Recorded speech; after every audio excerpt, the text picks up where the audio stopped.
Шымкенттік жүргізушілердің жиі бұзатын жол ережесі қарсы бағытқа шығу екен. Сондай-ақ жылдамдықты шамадан тыс асырып, маневр жасайтындар да жетерлік дейді. Әбдіғани Сейдуалиев тек тәртіпке бағынбайтын осындай жүргізушілердің кесірінен жол апаты болып, тіпті адам шығыны орын алуда. Дегенмен соңғы уақытта қала көшелеріне орнатылған бейнебақылау камералары мен жылдамдық өлшегіш құралдардың арқасында ереже бұзатындар едәуір азайыпты.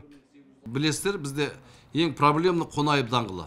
Қонаев даңғылында көп автокөлік жас жүргізушілер, жастар бірін-бірімен жарысып, мына өздері авария неге жол көлік оқиғасына түсіп, сол жердегі мына жолдың ортасындағы темір шарбақтар бар, соларды соғып, қазір соның бәрі тиылды.